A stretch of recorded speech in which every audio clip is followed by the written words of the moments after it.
BS-Free Witchcraft is a production of the Nerd and Tie Podcast Network. Nerd and Tie produces podcasts ranging from actual play to true crime, and you can find more at nerdandtie.com or join our Discord by going to nerdandtie.com/Discord.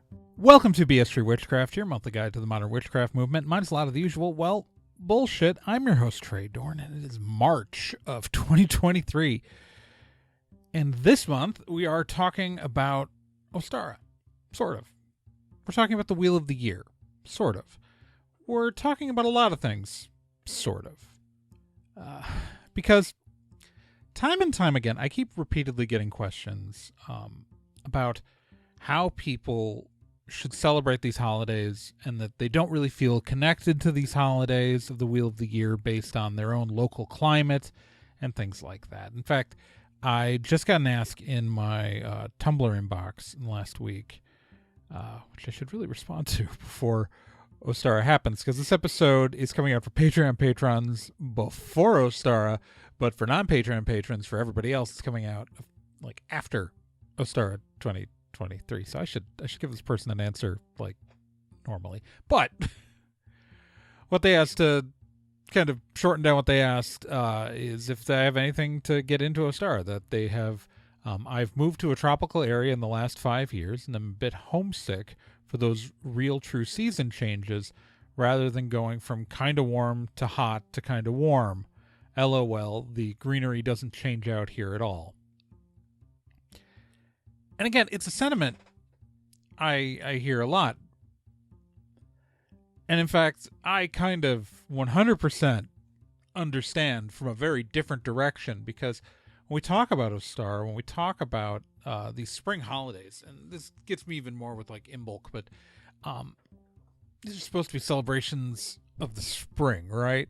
I live in northwestern Wisconsin. Right now, if you go outside my door, if you go outside in my neighborhood, you go outside in my town, it is not exactly looking spring-like most Marches. I mean, some years it is, but like this year, the whole place is covered in snow still. And we're probably going to get at least one more snow before the end of the year. Sometimes we get a whole bunch of big snows before the end of March. And we get snow sometimes into April. Sometimes spring does show up, but often it's not here. And if you look at the descriptions of the holidays for what they're supposed to be, what they're supposed to be in celebration of, what we see around Ostara here in Wisconsin is what's supposed to be happening around Imbolc. And so the question lies is that, are these holidays of the Wheel of the Year relevant? And if we want them to be relevant, how should we adjust them and change them? How should we celebrate these dates if we want to celebrate these dates? Right? Before I really go further, I want to be really clear about something. You are under no obligation as a witch to celebrate the Wheel of the Year. I'm a Wiccan. We do the Wheel of the Year. It's part of our whole thing. But if you're not a Wiccan, you don't have to. There's been this push, again, for the Wheel of the Year to be this universal pagan and witchcraft calendar. And while it is open to anybody who wants to celebrate them, because this is an amalgamation of the 4 Celtic fire festivals and the astronomical changes of the seasons. These are open things to everybody. You are under no obligation to have to do this stuff, right? So one of the answers to not feeling connected to these holidays with your local region is that you just don't have to do them. Like, I want to be really clear. Like, you do not have to do these things as a part of your witchcraft or as a part of your life. I'm a Wiccan. They're a little bit more important to me for, the significance. But if not, you can just skip them. You can just skip them. That said, if you're like me and determined to celebrate these things, even though they don't seasonally fit the descriptions that we've been given, let's talk about the most important two things you can do. One, completely celebrate the seasons as they are happening around you. Or two, move them. The moving to another date is an idea that isn't really necessarily mine. I picked it up from a couple different people I've heard this from. But the idea, and this isn't necessarily people who celebrate the full wheel of the year, but certain things like Imbolc, where you're supposed to be seeing the beginning of spring and like the first edges of like the thaw and things like that, is that there are people who just celebrate that when it happens where they live, right? It's the same reason why in the southern hemisphere in general the wheel is rotated, right? For the different hemisphere, it's okay not to do it on that specific date, right? Then, because people celebrating these holidays in the southern hemisphere are doing it on they're doing it 6 months off of the people in the northern hemisphere. So I think that there's nothing wrong with waiting until the seasons catch up with the seasonal holiday you're trying to celebrate. Like, the idea that any of these days are solid and set in stone for like, especially the 4 Celtic fire festivals, they fluctuated in dates and moved slightly. You know, when Samhain was celebrated wasn't like rock solid on this calendar because they didn't use this calendar, right? It's like anyone who tells you that they know for sure when Beltane was and when Samhain were, like, historically. No. All right. So, like, they fell within a range of dates. So just, if you're determined to celebrate the markers of the Wheel of the Year as it falls into the seasonal changes that they're meant to celebrate, move your celebration to when those seasonal changes happen. You know, if you're not celebrating Imbolc until March because you live in a part of the world where the seasonal change doesn't start hitting until then, that's fine. You know, that's normal. The other option, and the one that I choose to do, and the one that I choose to prefer, is to celebrate the world as it's happening on those dates. The reason for this is pretty simple. First off, the Wheel of the Year is pretty spread out evenly across the year. And so it gives you an opportunity to check in with nature around you at regular intervals. Also, the 4 seasonal changes are astronomically significant, right? It's the difference between, you know, when my spring actually starts from like a growth of new blossoms and things like that is very different than, say, the United Kingdom or Ireland or Scotland. You know, I said United Kingdom, so Scotland.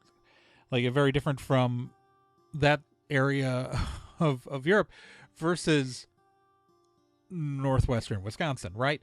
Like, our seasons don't exactly line up, but the cycle of the sun's position in the sky still does. That equal day between night and, well, not exactly equal because of where we measure the center of the sun versus the thing. Look it up. Equinox is not actually equal day and equal night because it's from the midpoint of the sun, the way we measure it. But anyways, it's those astronomical points in our calendar are still significant, right? And the longest day at midsummer, the shortest day at Yule, like, these are still true. So I would say that what you do is you celebrate the world around you. Like, if you think about it, like a lot of like the traditional celebrations around Ostara, I'll take that for example, are largely lifted from Christianity, because the myth of Easter being a stolen pagan holiday is nonsense. I think I talk about it back in my Wheel of the Year episode. Brina Guerin on Hex Positive has a fantastic rant about Ostara as an episode. But like things like the rabbit, that actually comes from early Christianity. Things like the eggs, that actually comes from early Christianity. So a lot of these things that we, the entire propaganda that this stuff was like stolen pagan stuff actually largely comes from like anti-Catholic propaganda for other Christians. It's a whole thing. But importantly though, like, we're already adapting these traditions from the world around us to celebrate this holiday, right? Like when people color eggs for Ostara, they're adapting a tradition from another religion to celebrate this seasonal change. So what I'm saying is that if you want to feel in touch with the season, if you want to feel in touch with something like the spring equinox, and the spring equinox feels very different to you than it does in the United Kingdom, change what you're doing. I would say that if you're in a tropical or equatorial region, I think that's a really solid question as to whether you want to bother celebrating it at all. Like, that's a solid question. Because if there's not going to be a significant difference, I mean, there is a difference. Unless you're exactly on the equator, there is a difference between your day and night cycle. So there's something to be said for that. But I don't necessarily see those as, like, if you live on the equator and there's a holiday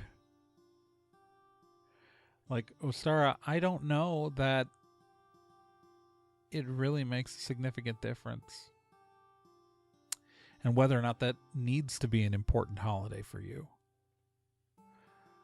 And if the reason why it feels important to you is because you're originally from somewhere that did have seasons, like, if celebrating Ostara is important to you and you live in like a tropical or equatorial region, don't think of it as trying to connect to the land you're on, because you're not going to find that celebration really significant there, right? You're not going to find that connection. What I would see it as is celebrating it as a connection to where you came from. Make it a reminder of home. Make it a reminder of where you lived, where those connections to the seasons were important, and build it off of that. Because seeking to celebrate a holiday that is connected to the change of the seasons to somewhere where you're not, in many ways, the reason why you're yearning to celebrate this holiday, the reason why you feel that need, is because you miss that environment, right? You miss living somewhere where there are seasons. So make your celebration a celebration of that. Now, because arguably, if you want to feel connected to the land and the energy of a place that doesn't have these seasonal changes, your focus shouldn't be on the seasonal changes. Like, you should be looking at the natural cycles that actually exist there. Actually, I mean, and if there are seasonal change, I'm not an expert on the tropics. I live here. Like, it's raining right now. It's gonna snow tonight while I'm recording this. So if there are weather cycles, like, obviously there are things like hurricane season, right? There are monsoon seasons, there's different things like that. make your celebrations about connected to your point in those cycles, right? If you're trying to connect with local nature, look for the cycles of local nature, right? Look for the things that connect you to those things.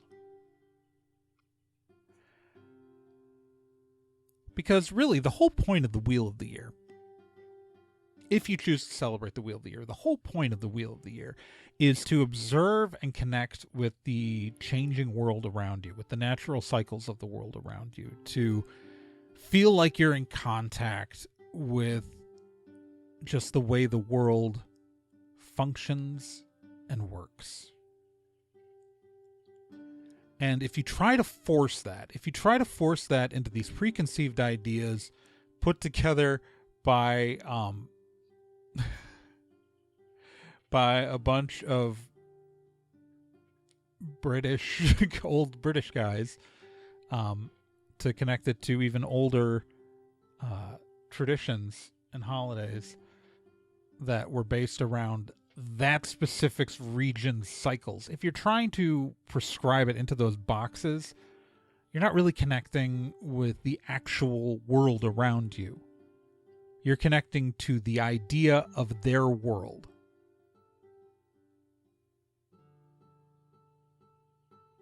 And I don't know, for me, if you want to make this as part of your craft, obviously, again, this is all a whole bunch of if this, then that.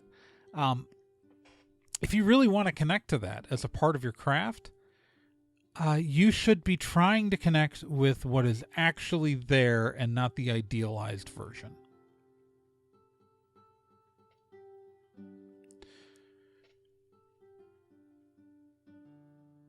The idea is that we connect to what exists, not what we wished existed, not what we hoped existed, not that what the fantasy of it is, but the real world that surrounds us, for better or for worse. For, it's godforsaken snow outside. It's bad, y'all. It's so bad. It was on Tuesday this week.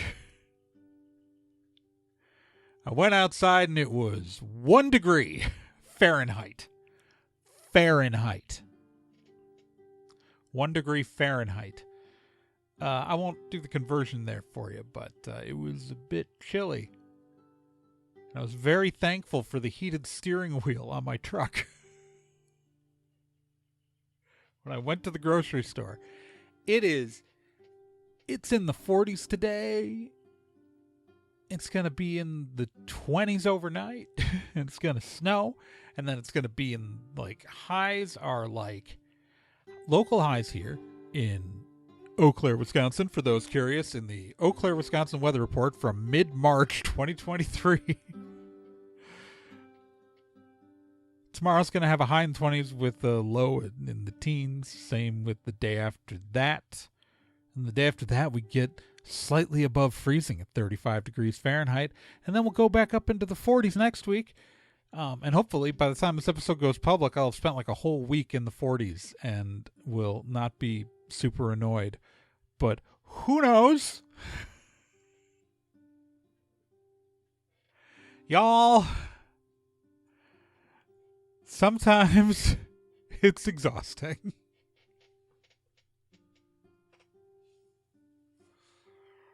So, with that,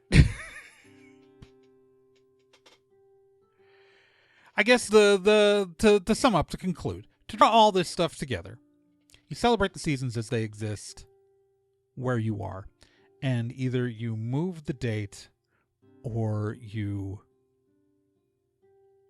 adjust what you do on that day to the world around you. Either way, you should be celebrating. If you want to celebrate the Wheel of the Year, do not take it as rote. Take it as intended, as these are holidays meant to connect you to the natural cycle of the world around you. And if you want to feel that, if that's your desire, to feel that connection and to celebrate that cycle,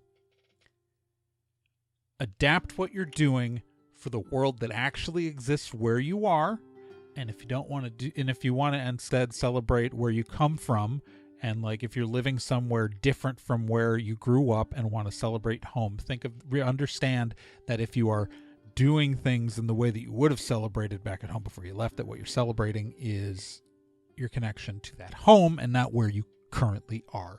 Because if you're not adapting what you're doing to where you currently are, then you're not celebrating the nature that exists around you. And again, you don't have to, because again, all of this is voluntary. It's all voluntary. You don't have to do any of this. No one's making you. So with that, I'm going to draw this episode to a close. Remember that the show is made possible by Patreon patrons. And I want to give a shout out to some of those patrons of Stephanie Graves, Lindsay Dosey, Bruce Norville, Courtney, Amber Schmidt, and Echo of Truth, Claire Dennis, Caleb Burkowski, and Tess Daniel. Remember, you can support this show on Patreon. Again, patreon.com/TRAEGORN. That's patreon.com/TRAEGORN. And for just $1 a month, you'll get episodes like this a whole week early. And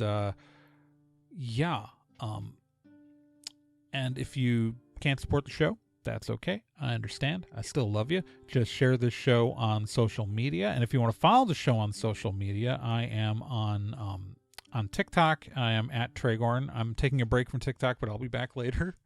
You can also follow me on Tumblr. That's my main social media at traegorn.tumblr.com.